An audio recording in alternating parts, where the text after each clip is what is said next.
her last words, "Are you going to kill me?" And the indignity of what happened to her afterwards.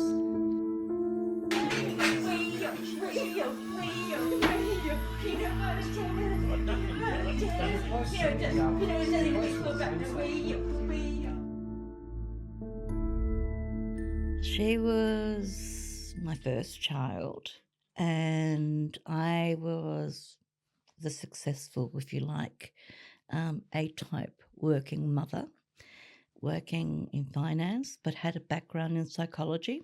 And she got a staph infection at the hospital, and I was overwhelmed. I had no idea why she was crying. I was trying to breastfeed her, but she was beautiful. She was just, you could tell she had a really good nature despite the infection.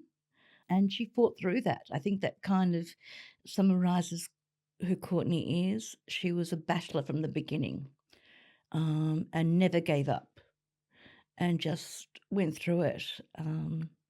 But as she grew up, she was so sassy. She was super kind, super loving. Kind of, yeah, you could just tell the character she was. She was just warm, and just loved family, especially her Greek family. There was nothing like, she was like a Greek kid. And when later on we went to Greece, and I think she was just a toddler, she just started walking. She loved that extended family, and having in the village with the chooks and the donkeys and the pigs. She was just like a little tomboy, but lovely, just a really loving nature, very trusting. Yeah, just a joy. Difficult. She can be difficult because she pushed my buttons, but from being very young. But really, when looking back now, I just think she was such a good kid. How did you feel the first time you held her, the day that she was born? I know the infection was there, but what sort of emotions did you feel? I was just overwhelmed that I'd pushed this child out, and she was so she wasn't really chubby, but I looked at her and she was just looking at me, and she wasn't really crying.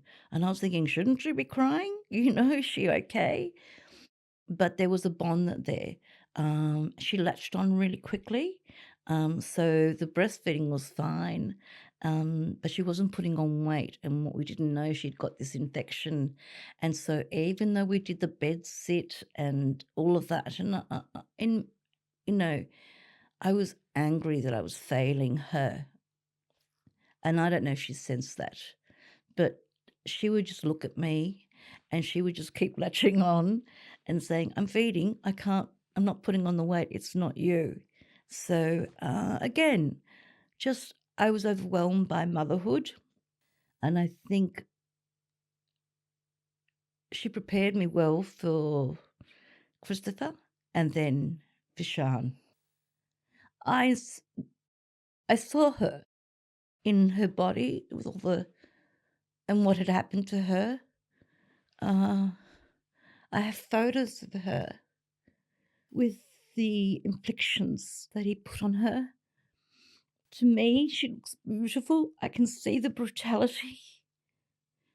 I could see her long lashes on one eye. I could see the tip of her little nose.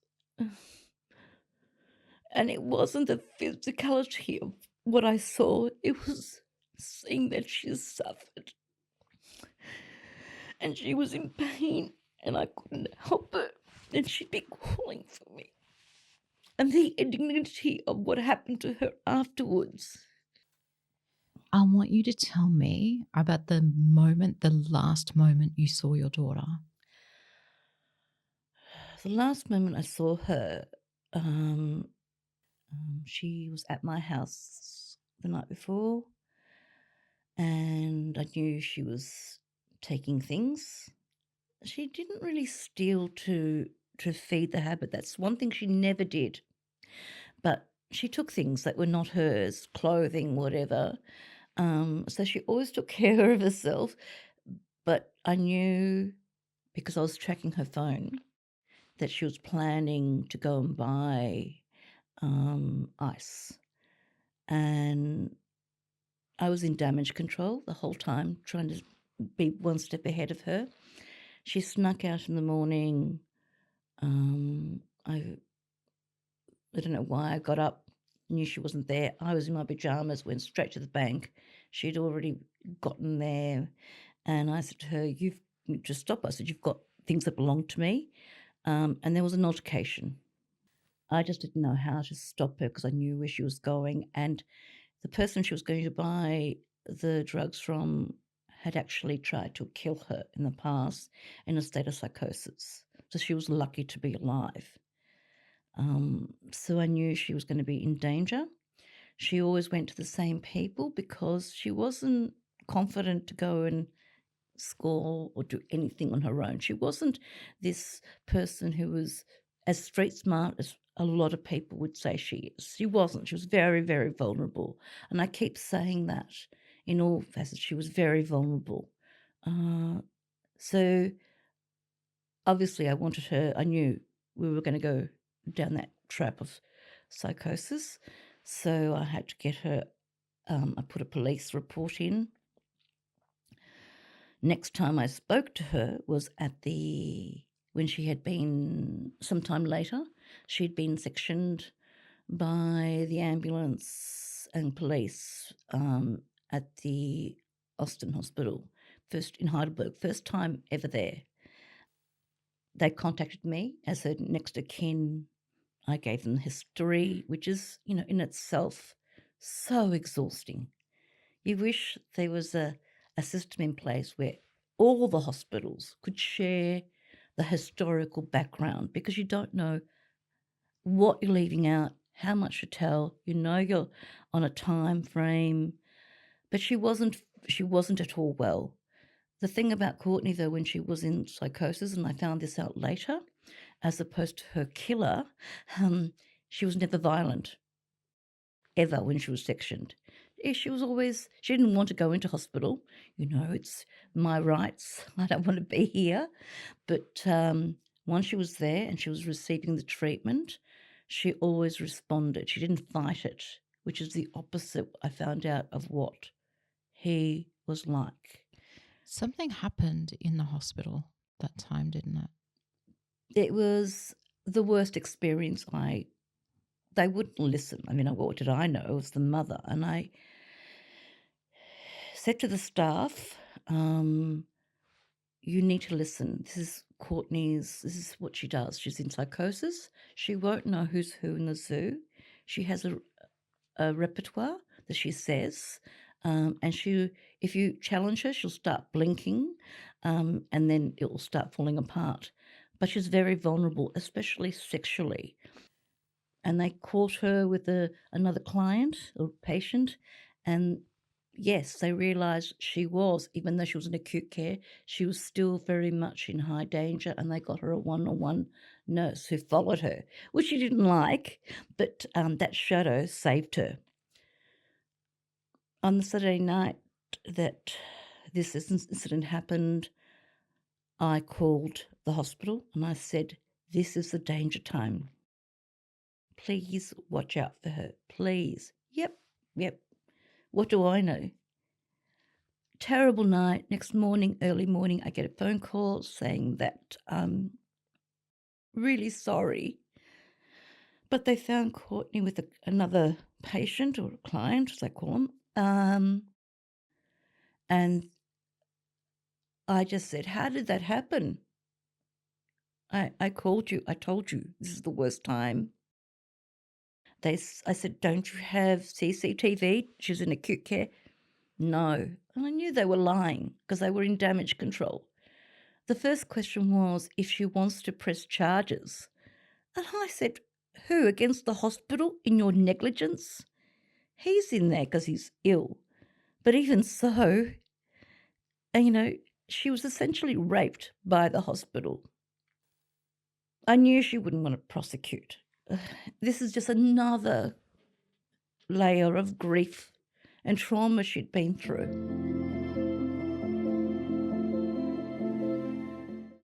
I'm going to just come back a little Mhm. bit. How long had Courtney been using drugs for? She started smoking marijuana when she was in high school, private girls' school. She had never done drugs before. She wanted to be cool, so it became something, but not a regular user. Only, funnily enough, when I drop her off to school, they would sneak off around outside of school and have it there. Uh, but hard drugs never became an issue until she was in her late teens, when her brain capacity. But she wasn't what I call a chronic user. She wasn't, the typical junkie. I know there was media reports that she was sleeping rough and so forth. That never happened. Um, that never happened. She would couch surf because there were strict rules. There were other children in the house, and I will not have drugs in the house, but always supported. And I mean, if she couldn't be with me, she would go to my parents. So it only happened 15 when she was introduced to ice, and that became the problem. And it always ended in psychosis.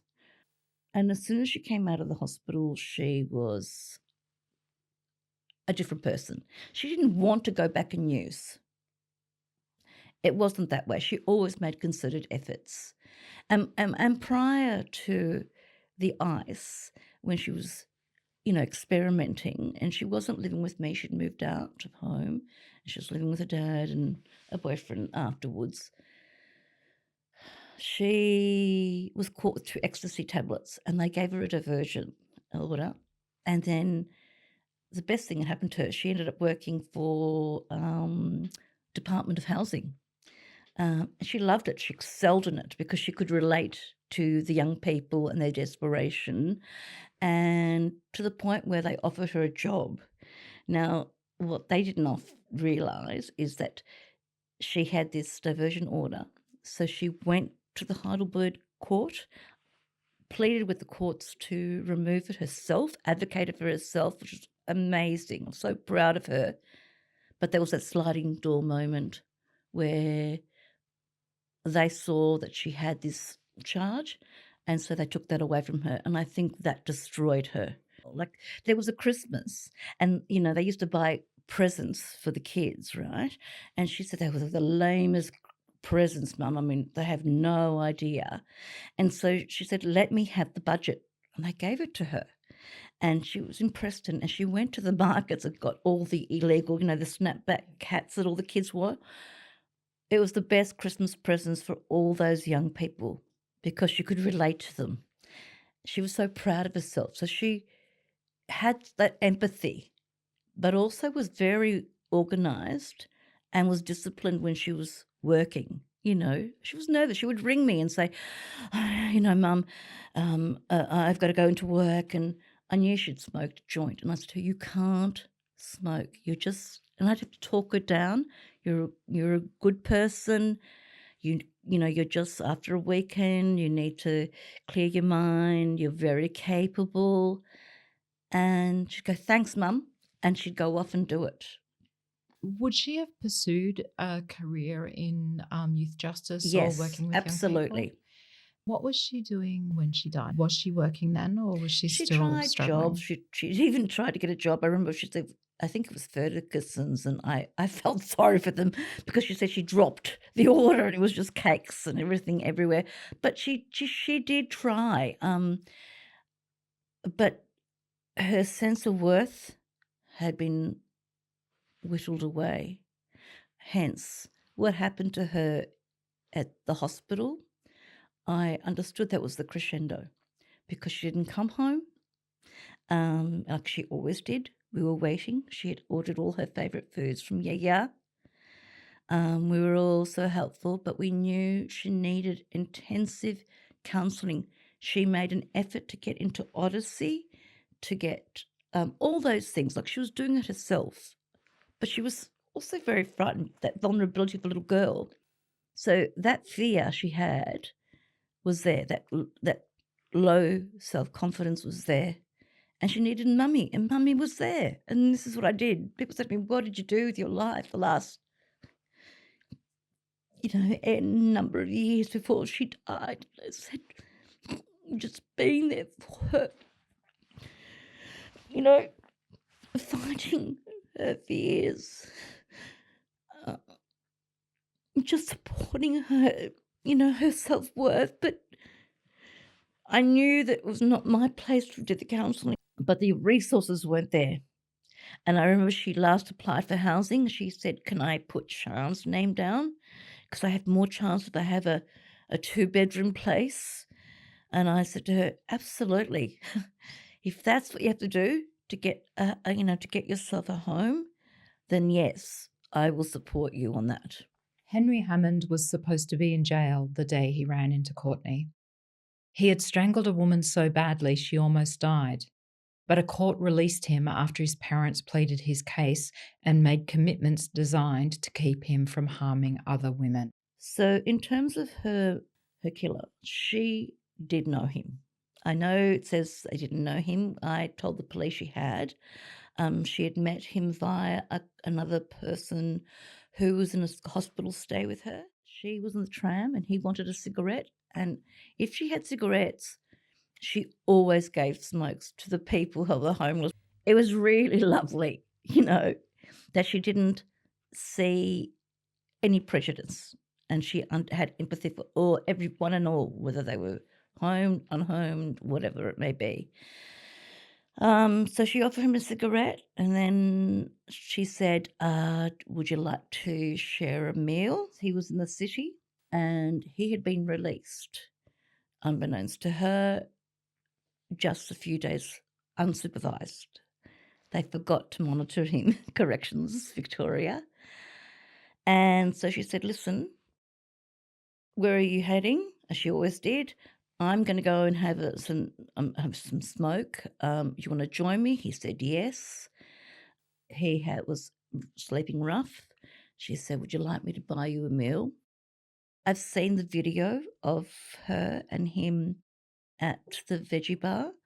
There was nothing sexual about that meal. She was interacting with the people next to her.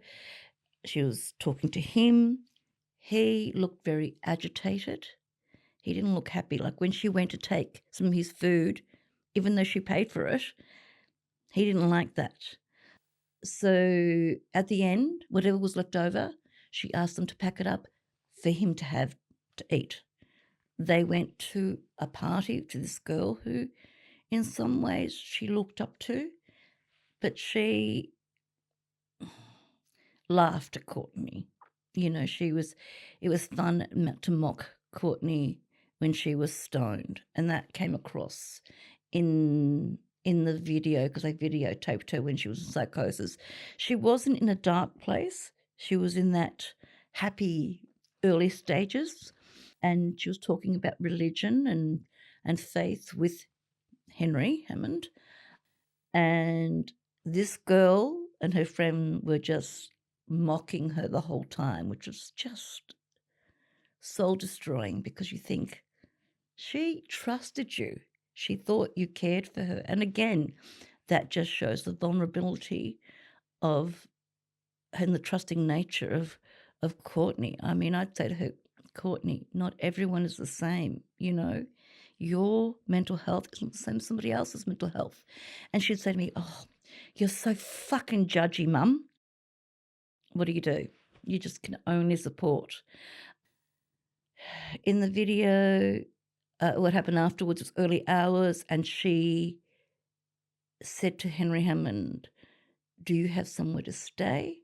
He said no. She said, "You can stay on the couch where I'm staying." Again, her kindness.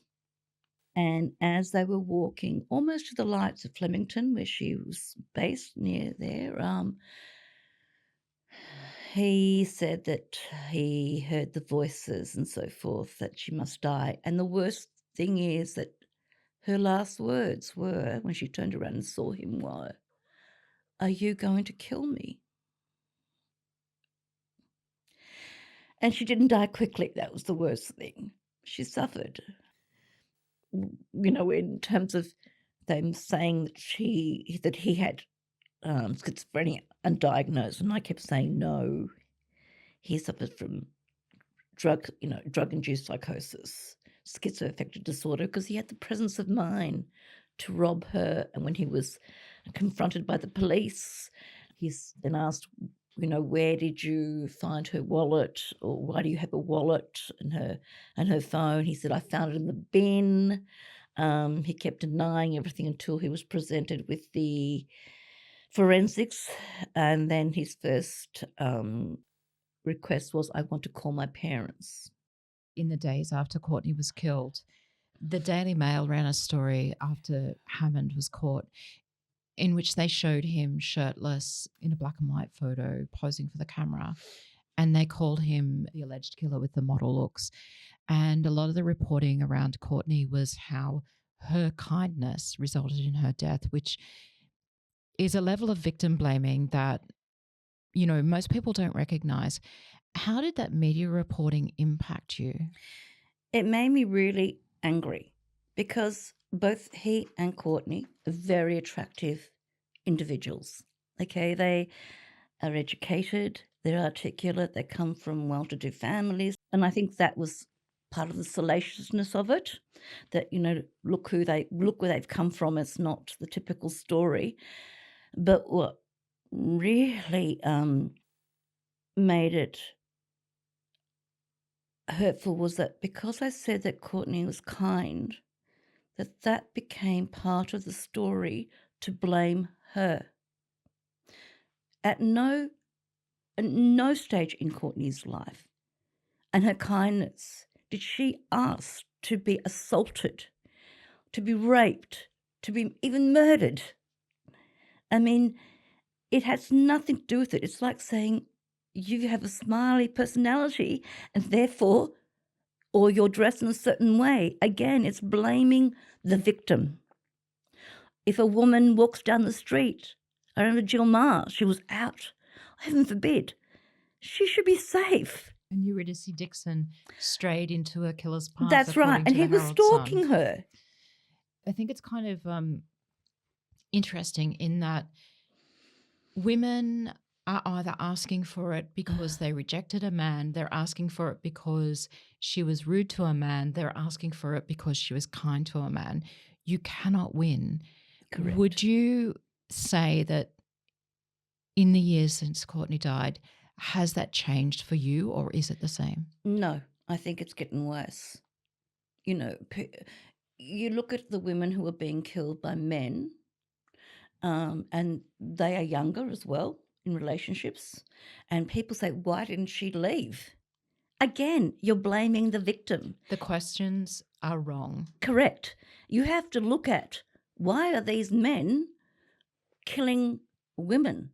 And I know that with what happened with my daughter, my youngest daughter, when she was at school, and boys were saying things, boys are being brought up that think that Donald Trump, the Tate brothers, are their role models, that women want to be sexually assaulted in a pornographic way, that if they're wearing what is dressy clubwear that is exposing their skin, that they're asking to be assaulted, killed, maimed, whatever. It's always the woman's fault. And often the woman, if she's a mother, is trying to protect her children. So it's never a one-dimensional story, but it seems to be getting worse, and it seems to be the rhetoric that it's always the woman, or somehow she asked to be killed. Like Courtney put herself out there. If she didn't do this, it has nothing to do with it. The reality is, in Courtney's case, Henry Hammond should never have been out on the street. And I didn't get to do a victim impact study. I did a report, and I had to put my career education hat on and write that I believe that not having mental hospitals, and it just where we can put people in and get treatment rather than they're back out in the street because there's no room in the intensive care wards, that all we're doing is perpetrating a system of violence and failure to a whole generation. I fear when Sian goes out. I wanted to bring Sian into the conversation, if Yes. that's okay. Yes, please do. Sian, how old were you when Courtney died? It was 2 weeks after I turned 11. What was your last moments with Courtney like? I remember the last time I'd seen her, because I didn't get to speak to her.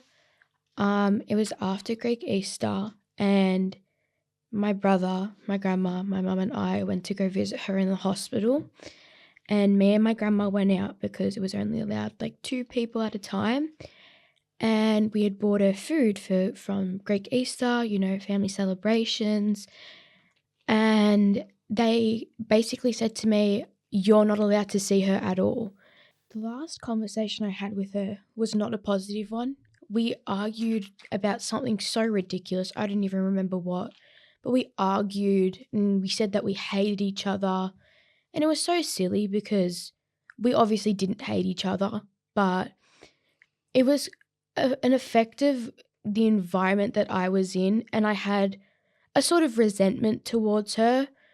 And it wasn't a resentment where I hate you, I don't want to be around you. It's more of I can't think of a moment in that time where it's very, very positive, because yes, I had a great childhood, but there was also a lot of negative, especially associated with Courtney and violence and drugs. yeah, exactly. And home was meant to feel safe and it felt dangerous, and I didn't want to be around that. And we argued, and we didn't say, "Oh, I'm sorry, I forgive you." That's why I wanted to go to the hospital and apologize and be like, "I'm very sorry I said all of this, but I had to see her through a glass window behind a concrete door," and it was just sad. Like, I never really got to say I'm sorry, and I knew that she knew that it didn't mean anything and we were sorry and that we still loved each other. But it hurts more because I never got to tell her or say that for myself. Tell me some of the happy memories that you have of Courtney.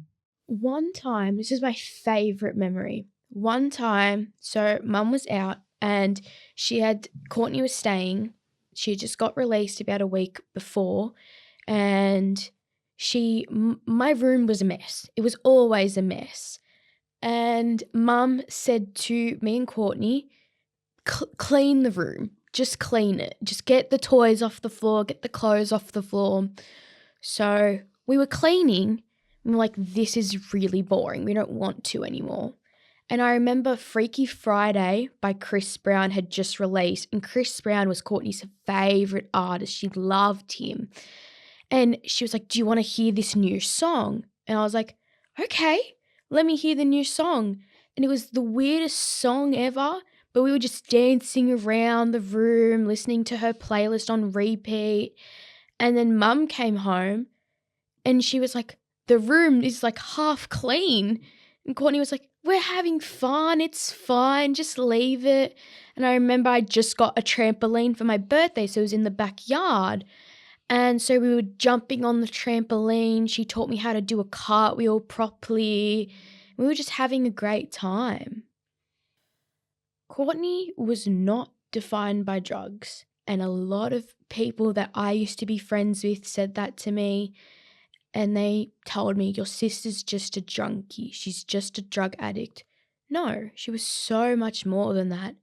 I look up to my sister in a lot of ways, not by the drug use, because she was so kind and she wanted to be friends with everyone. She thought everyone was a good person, everyone had a good heart, no evil ever existed to anyone. And she wanted to make the world a better place. She wanted to be kind. She wanted to be everyone's friend. And I feel like now that I'm older, I see why. Like, I used to, get very angry all the time at everyone. But now, like, growing up, I've realized there's so much good in the world. Yes, there's bad. Yes, there's bad people. But every bad person has a reason why as to the way they are. And that's exactly how Courtney thought as well. And Courtney would always tell me, everybody in your life will teach you a lesson, good or bad. And I tell that to everyone. Everyone you meet is a learning lesson, whether they're a positive impact or a negative impact. The experiences you go to, you go through, you learn from them, and you build emotional intelligence and intelligence in general, Sian, when news of Courtney's death emerged, something happened with your peers at school. Just walk me through that. Only a few of my close friends knew about Courtney's death at the time that I went to high school with. And I didn't have social media. Like, I did, but I didn't really talk about Courtney on it or anything. And a guy that I was, kind of friends with basically went around and told everyone about this. He was finding photos of me from her funeral and sending them around to people. And I got so heavily bullied for her death. And they were comparing her to trash to my face. They were drawing pictures. I lost basically all of my friends because of this. And I was so angry. And I didn't know how to cope with those emotions at all. So I was just taking it out on everyone around me. And at the end of the day, I lost everyone. And I didn't go to school. And then I moved into year 8. And there was this video circulating. And it got sent to me directly. And it was my friend from primary school and a guy that liked me. I didn't really like him back, but we were friends. And they basically said, I opened your sister's grave and I nutted in her. I didn't know how to cope. And so I went to talk about it in school, and I was basically pulled into my coordinator's office and told, you can't speak about it. If you do speak about it, we're going to have to put you in school isolation, which is basically you get locked in this small room with one window. You don't get to go out for lunch and recess.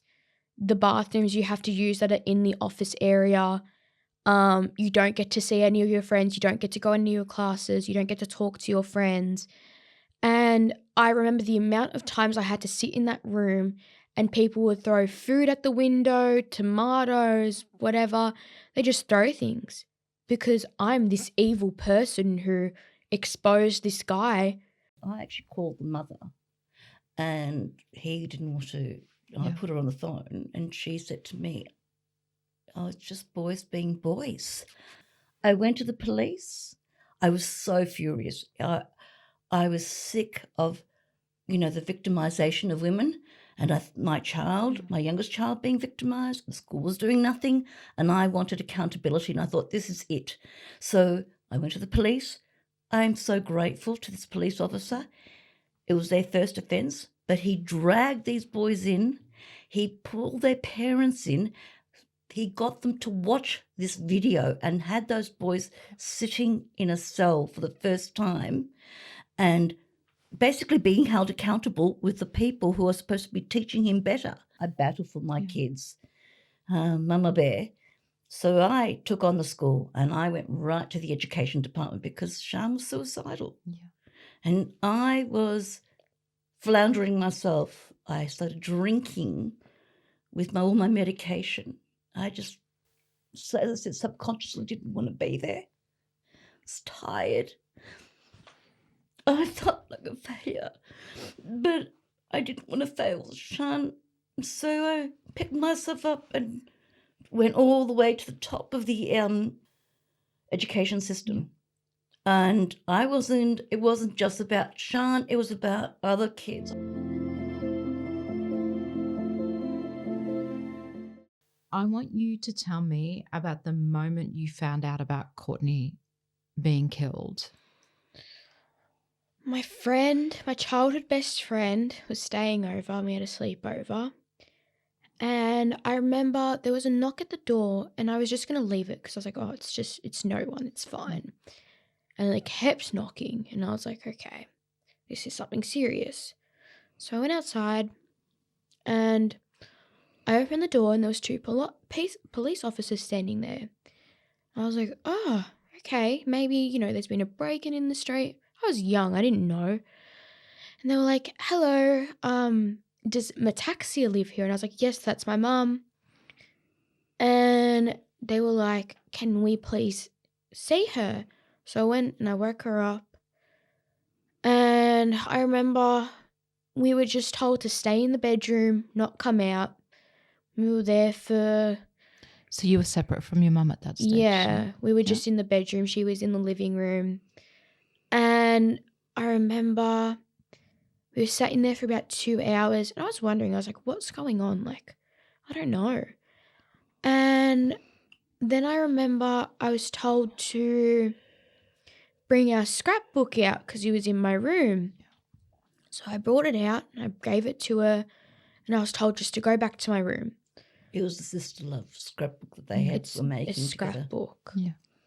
Yeah. And the police officers left and Mum came into the room and she goes, we have to go, Courtney's dead. And my immediate reaction was, okay. Because I didn't understand. I didn't know, like, the concept of death. I was very young. Yes, I'd lost people, but when you're young and you hadn't experienced a serious, like, sibling loss, it was hard for me. I didn't understand the concept. And I remember in the car drive over, it was just call after phone call. Courtney's dead. That whole situation. And I remember we pulled into Yaya's house and Yaya was just leaving for church. And so we rushed her back inside and sat on the couch.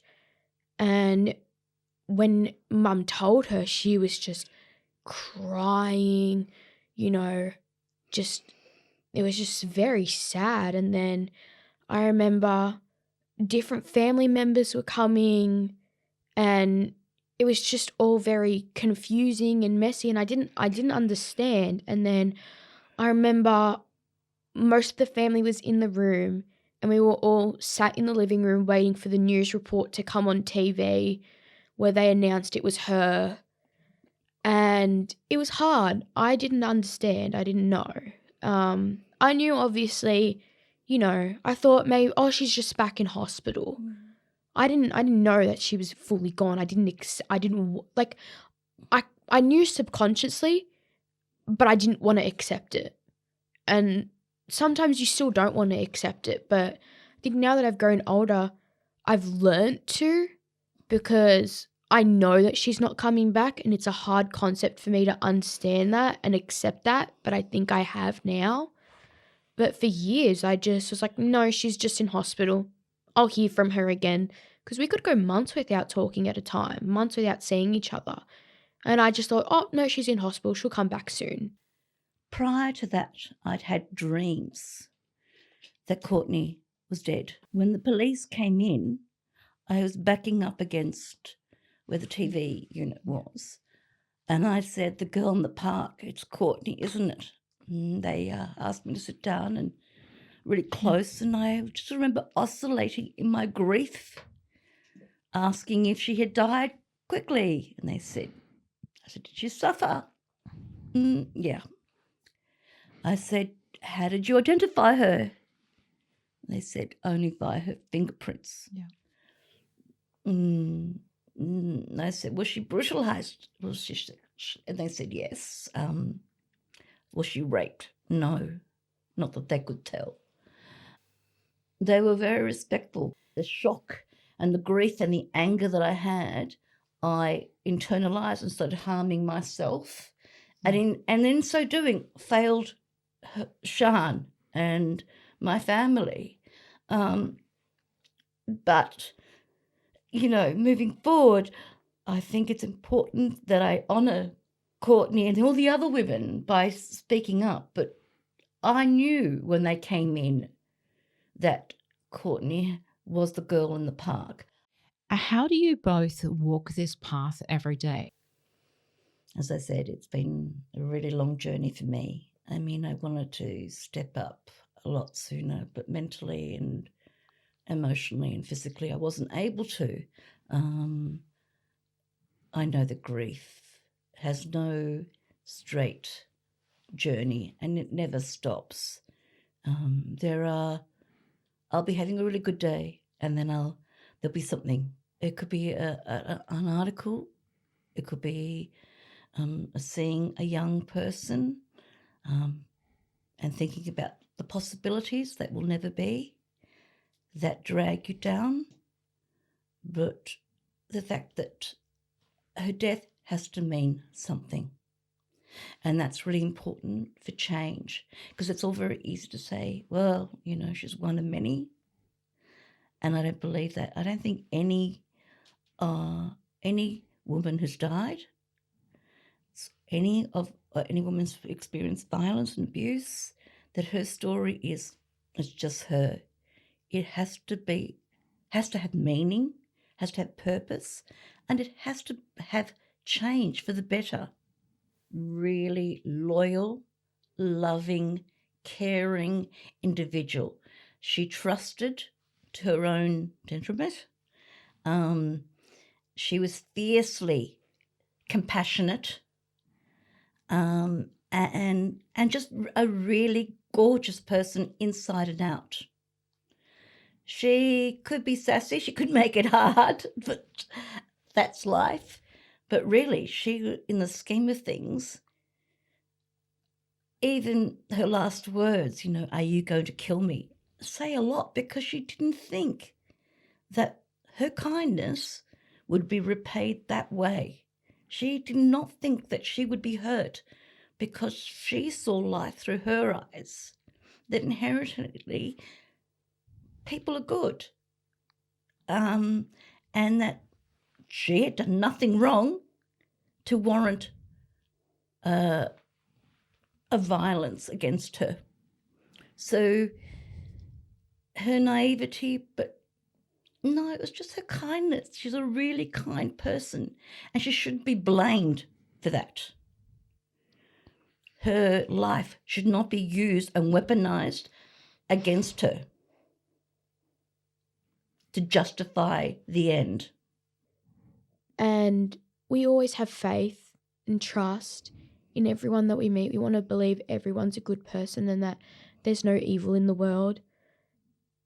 But I think from her, her death, I've kind of learnt from her that although there's bad, there's also good.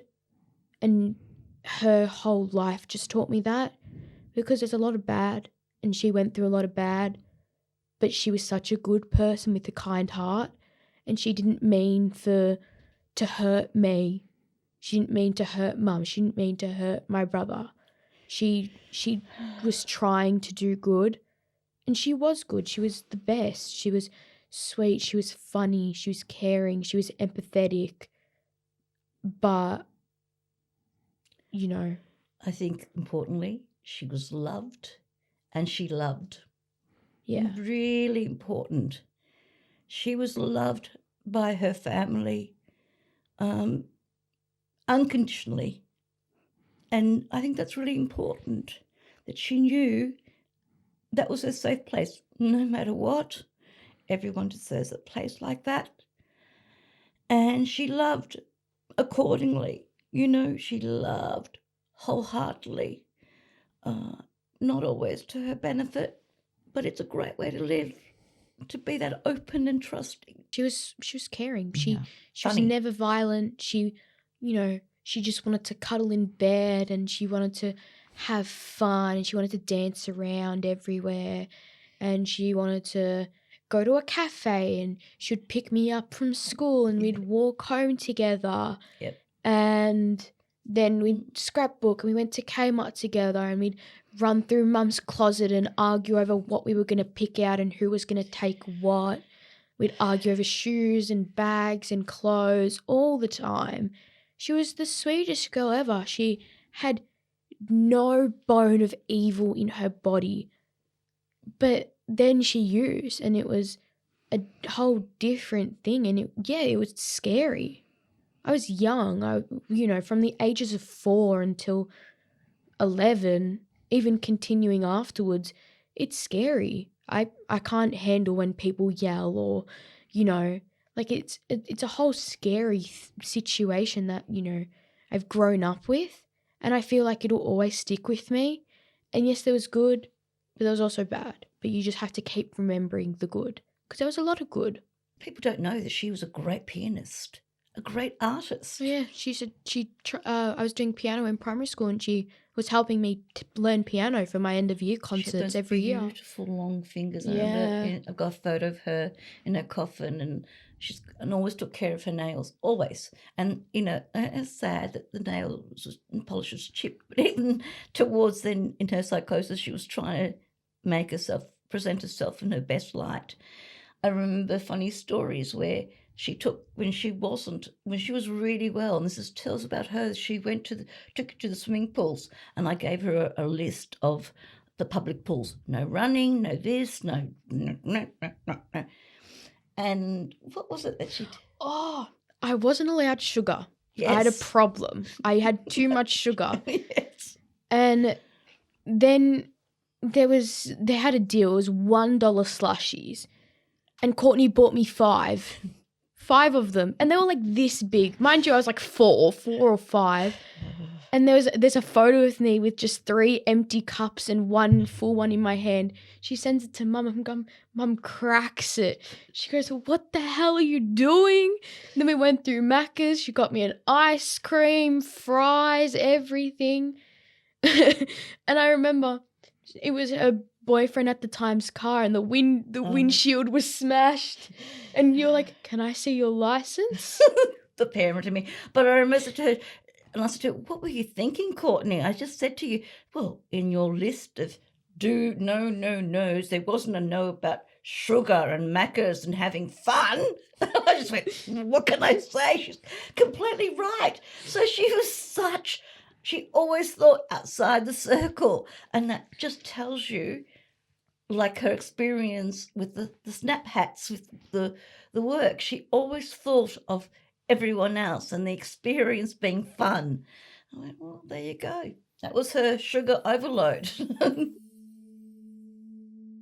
Courtney Herron was beaten to death on May 25, 2019, just a few kilometres away from that mural. Her killer was charged with murder, but found not guilty on mental health grounds.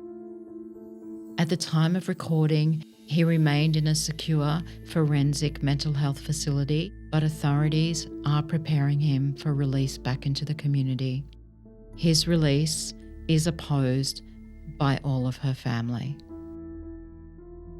Courtney Herron matters.